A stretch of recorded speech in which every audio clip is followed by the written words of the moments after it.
বন্ধুরা, তো বাজে হচ্ছে 10:30। তো চলো তোমাদের শুভরাত্রিটা জানিয়ে দিই, একটু তাড়াতাড়ি জানিয়ে দিচ্ছি। অন্যান্য দিন রান্নাঘরে, কালকে রান্নাঘরে শুভরাত্রি জানাতে গিয়ে বরমশাই বকা দিয়েছে। মানে কি বলবো। আচ্ছা, তোমাদের কাদের কাদের বাড়িতে এরকম হয় বলো তো?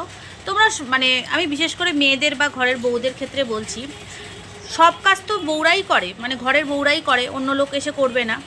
তারপরেও যদি একটু ভিডিও বানায়, কী প্রবলেম বলো তো? জানি না বাবা। তো আমি রান্নাঘরে রান্না করতে করতেই ভিডিও করছি, তাতেও তার সমস্যা, কি অবস্থা। যাই হোক, তো চলো সবাইকে শুভরাত্রি। তবে আজকে রান্নাঘরে এখনও যাইনি, যাব। তোমাদের শুভরাত্রিটা বড়মশাই আসার অনেক আগেই জানিয়ে দিই, নাইলে আবার দেখলে খ্যাচ খ্যাচ করবে। তো অনেক আশা নিয়ে স্বপ্ন নিয়ে ভিডিও বানাচ্ছি, চেষ্টা করছি ভালো ভিডিও বানানোর। তোমরা প্লিজ পাশে থেকো।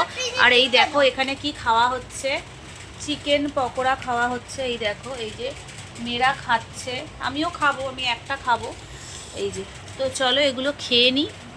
এগুলোর পিসি দিয়েছে, তো যাই হোক এগুলো খেয়ে নিই, তারপর রান্নাঘরে যাব।